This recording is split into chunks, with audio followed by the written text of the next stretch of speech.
e4. With his first move, white gets a foothold in the center and enables the development of his kingside pieces. e5. Black must also establish a pawn in the center, while preventing 2. d4 from being freely played. What if white does continue? 2. d4. After 2. e takes d4. 3. Queen takes d4. Knight c6. 4. Queen e3. Knight f6. 5. Knight c3. Bishop b4. Black has 3 pieces in play with easy development. It is true that white has a pawn in the center, but it will need constant care, and his queen meanwhile has lost valuable time. In short, after 1. e5. White may respond 2. d4. But not to advantage. Knight f3. The knight is posted without delay on its most effective square in the opening. The move is ideal, as the knight develops with a threat. This limits the opponent's choice of replies, since he must do something to meet the threat before going about his business. Knight c6. The best way to protect the pawn. The knight's development is natural, and no time is lost meeting the threat. Bishop b5. The strongest move on the board here, this characterizes the Ruy Lopez, the most powerful of kingside openings. As Ruben Fine puts it, one reason why the Ruy Lopez is so strong is that the most natural sequence of moves leads to an ideal position for white. Knight f6. Black brings his g8 knight out toward the center with an attack on the e4 pawn. Lasker favored the knight's development at this point, but modern theory inclines to interpolating. 3. a6. First, to make the bishop declare its intentions, and in any case to dislodge it from its fine position. Castle kingside. Very much to the point. The king is whisked away into safety while the h1 rook is activated. Knight takes e4. Should black capture this pawn? Lasker's view was: when you are conscious not to have violated the rules laid down, you should accept the sacrifice of an important central pawn. If you do not, as a rule, the pawn which you have rejected will become very troublesome to you. d4. This is stronger than 5. Rook e1. Black's e-pawn is doubly attacked, while lines are opened up for white's queen and dark-squared bishop. Knight d6. Puts the question to the bishop, which apparently must capture the knight or retreat. An alternative course was 5. Bishop e7.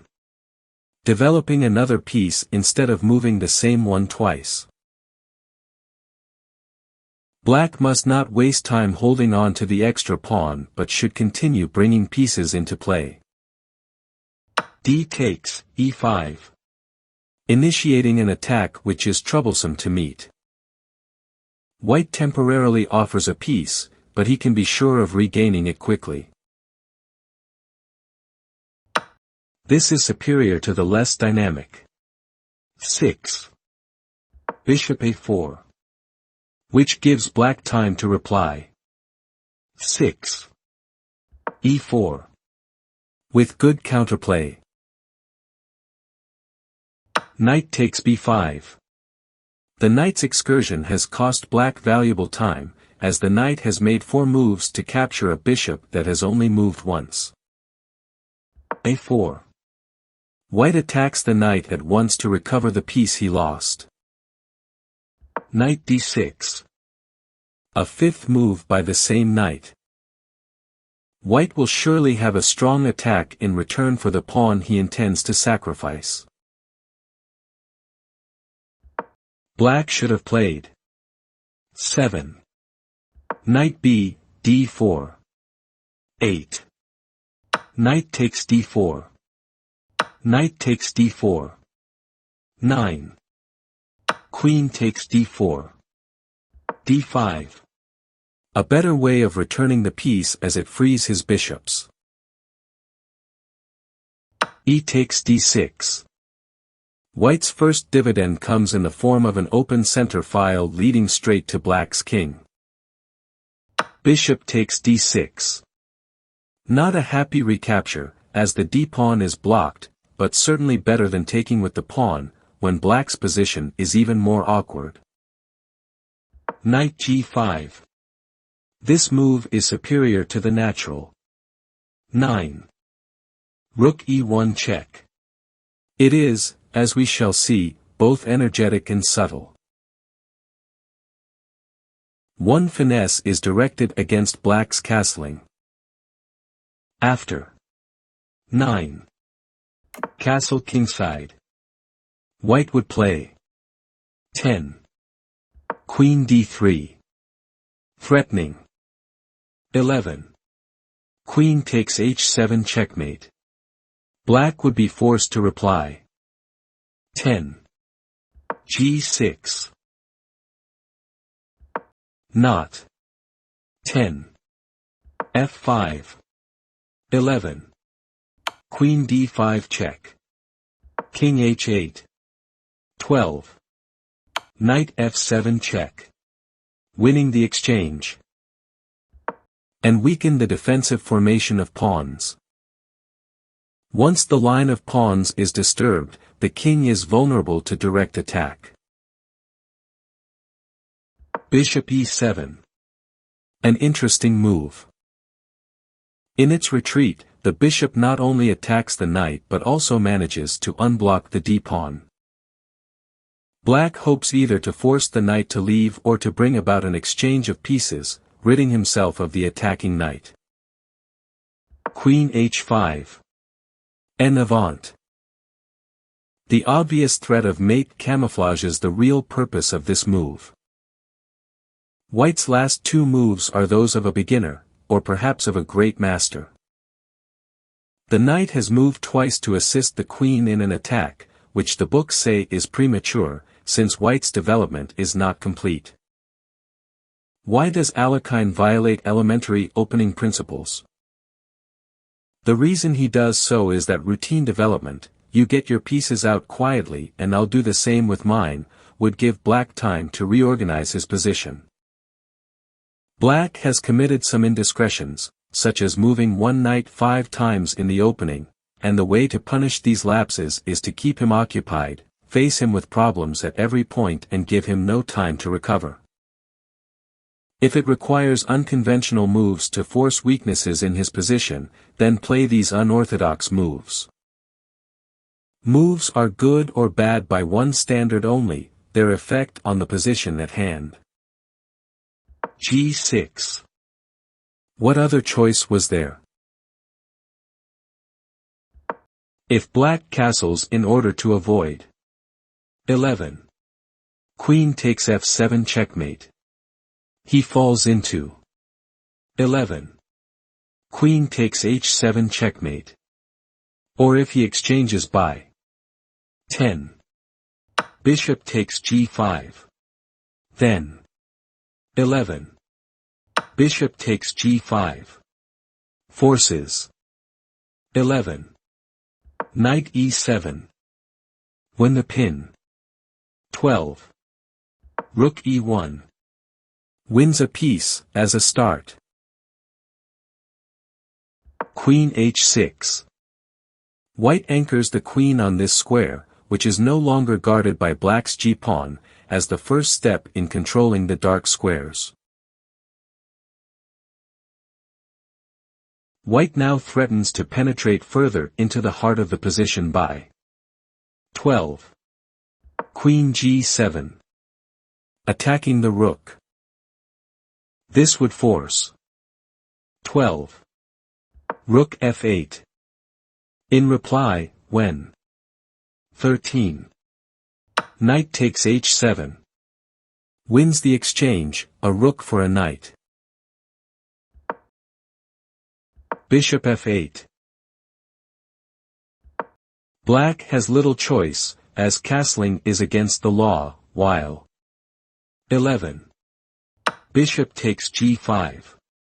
Loses to 12. Bishop takes g5. f6. 13. Queen g7. Rook f8. 14. Rook e1 check. Knight e7. 15. Bishop h6. Rook f7. 16. Queen g8 check. Rook f8. 17. Queen takes f8 checkmate. Rook e1 check. Forcing black to tie himself up in knots. Knight e7. Certainly not. 12. Bishop e7. When. 13. Queen g7. Rook f8. 14. Knight takes h7. Threatening. 15. Queen takes f8 checkmate. 14. d5. 15. Knight f6 checkmate. Is mate. At this point, in spite of White's disregard of conventional methods of development, he has 3 pieces in active play, while Black has none. Black does have 1 piece off the first rank, but it is held fast by a pin and unable to move. Knight e4. Threatening to deliver mate on the move. f5. The only move to stay on the board. If Black continues. 13. Bishop takes h6. White wins by 14. Knight f6 check. King f8. 15. Bishop takes h6 checkmate. Or if 13. Knight f5. With a double attack on the queen, White retaliates with 14. Knight f6 checkmate. Double check and mate. Knight f6 check. One way to get at the king is to make him come out into the open. King f7. Moving the king forfeits the privilege of castling, but unfortunately it's Black's only move. Queen h4. White's queen and knight were both attacked, so the queen moves where she protects the knight. Bishop g7. Now threatening. 16. Bishop takes f6. The alternative attack by 15. Knight g8. Pins the knight and strikes at it with 2 pieces, but is refuted by 16. Queen c4 check. King takes f6. Or 16. King g7. 17.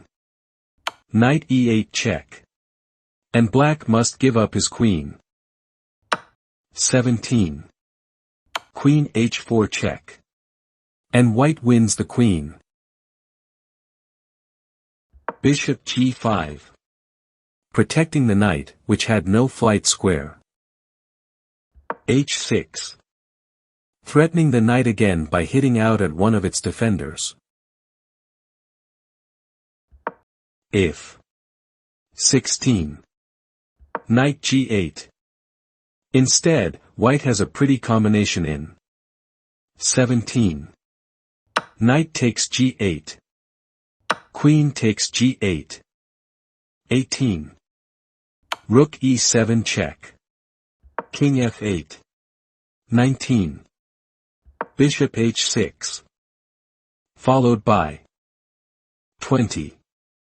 Queen f6 check. Forcing mate. Or he may prefer to win by 17. Queen c4 check. d5.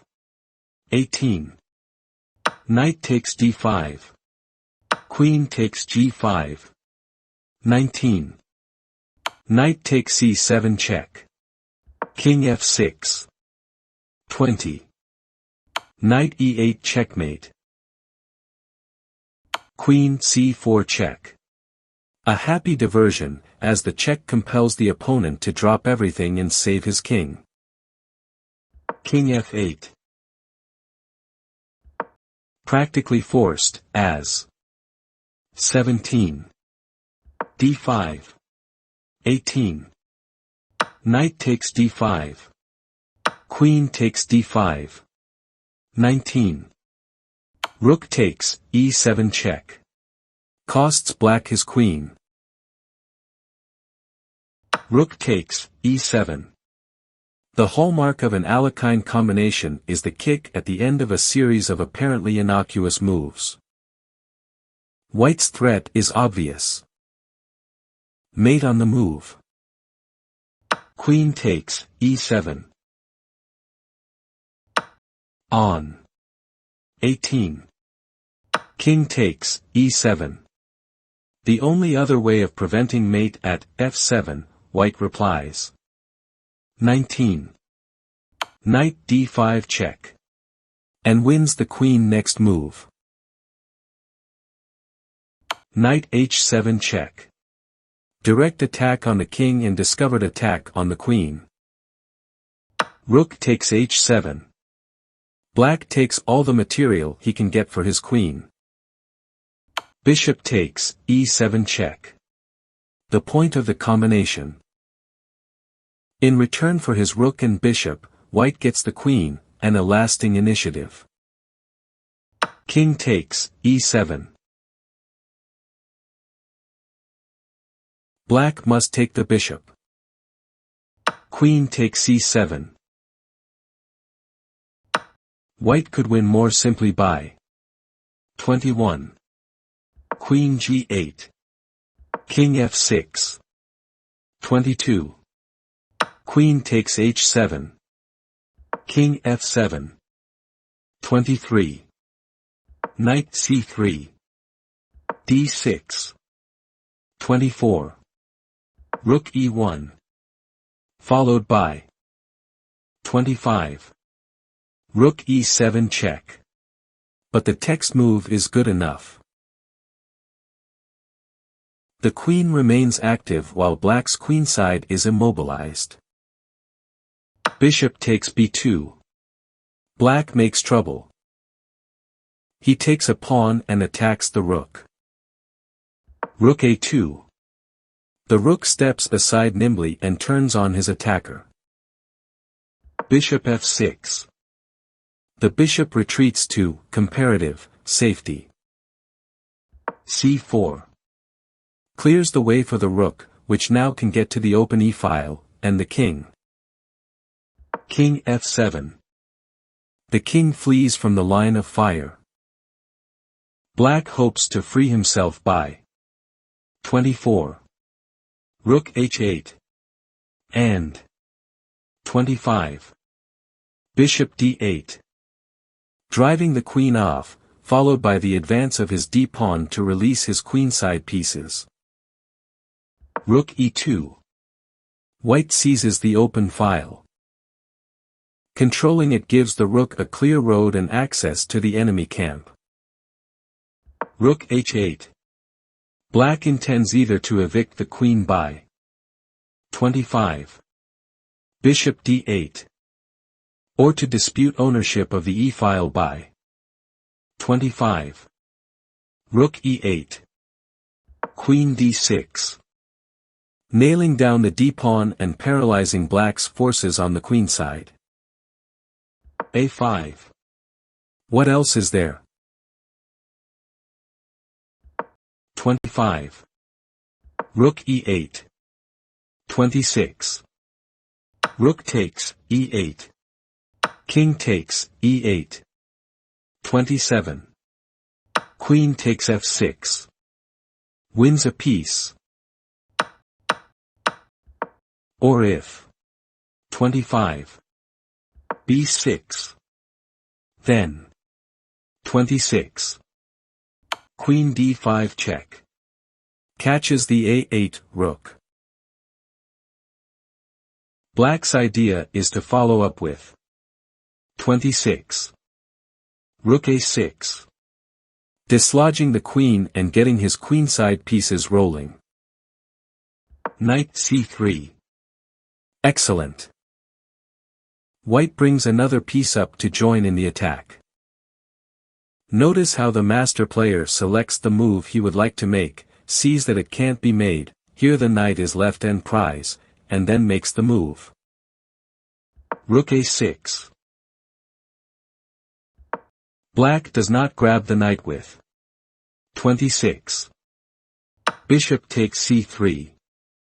As white mates by 27. Rook e7 check. King f8. Or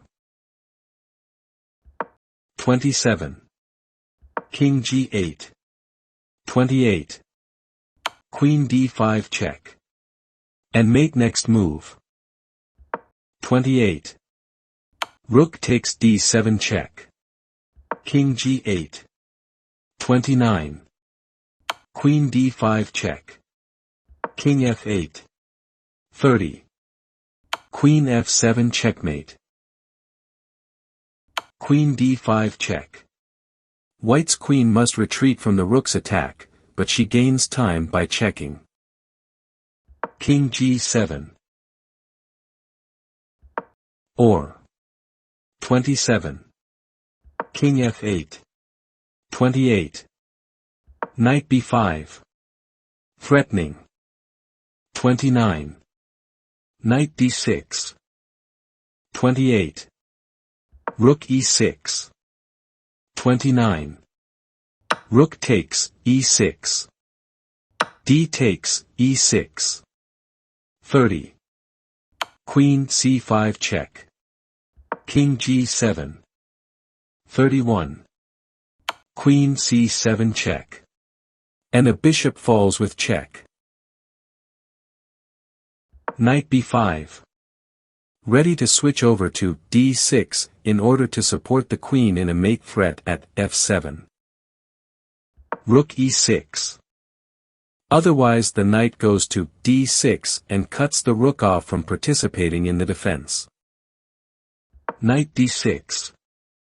The knight goes there anyway, settling down on this fine outpost where it will either take a hand in a decisive combination or simply stay there and choke black to death.